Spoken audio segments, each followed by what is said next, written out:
I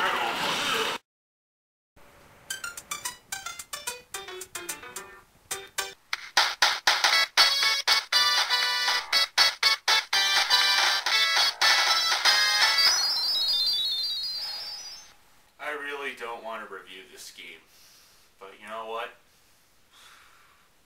I have to do it. Here it comes, the shit stopper.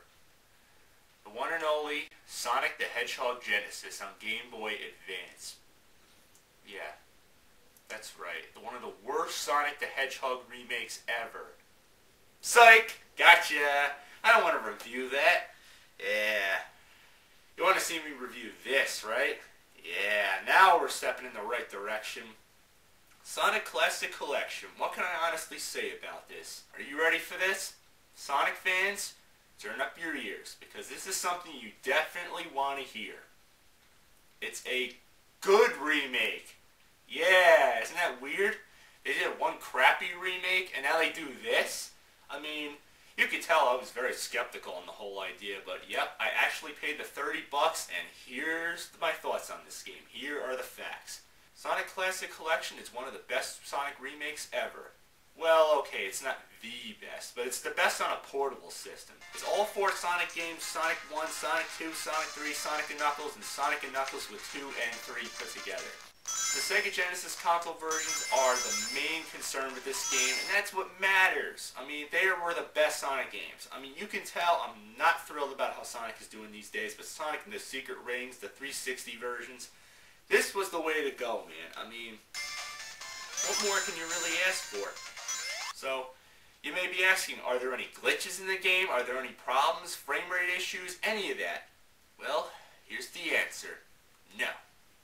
Well, okay, there's a few minor frame rate issues, but most of the problems in this game are pretty minor. They're kept at minimal, and all I can say is I'm very impressed. All the gameplay and everything is mastered beautifully.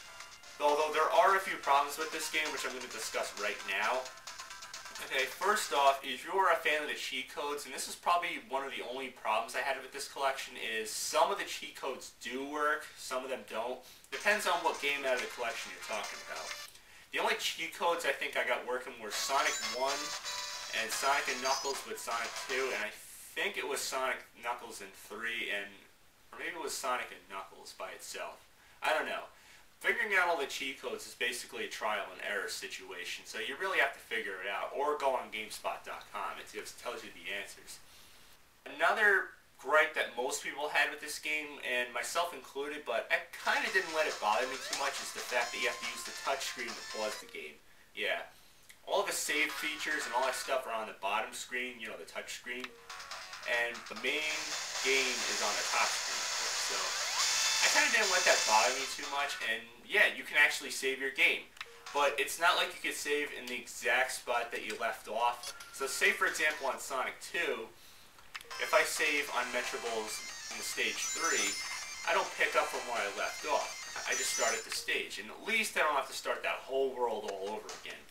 And you may be confused at first with the Sonic 3 save state, but keep in mind, this was actually the first and I think the only Sonic game on Sega Genesis that you can actually save your game. Even though there's a no save option. But yeah, you may be confused, but it makes perfect sense right there, obviously. And I think another issue I have with this game that I may have figured out that some of you may discover is with Sonic & Knuckles without Sonic 3 and Sonic 2, when you're fighting the mini-boss battle, keep in mind, this is footage from Sonic Mega Collection, but I'm just adding the music in. Instead of using this music, they use this music instead. Sounds familiar, right? Yeah, it's from Sonic 3, the mini-boss battle without Knuckles. I mean, I don't know where they screwed that up, but I don't know. I'm not really going to get picky with this game. The only people that would really hate this game are the only hardcore Sonic fans that want this game to be 100% perfect, and the people who, of course, want the soundstage and options and all that stuff. But what more can you really ask for with this game? It comes as close to the original Genesis versions as possible. It's what every diehard Sonic fan would really want for an on-the-road trip game collection. Believe me, and for $30, you really can't go wrong. Maybe it could have been cheaper, but I'm not going to really go crazy. Even though the Mega Collection is $20. So, this and this are the ones you want. Not the crappy Game Boy Advance version. This and this. believe me. But this, I'd say, is better for so many reasons. But this is a good on-the-road trip game. Believe me. And it definitely cleans up the mess that the crappy Game Boy Advance version left. So, in other words, spit out the awful taste of the Game Boy Advance version and get this and this in your heads for good.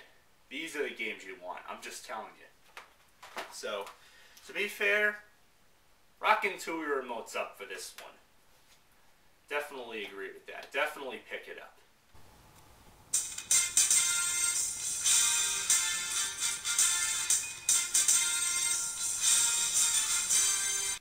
So, till next time, keep watching. Happy gaming.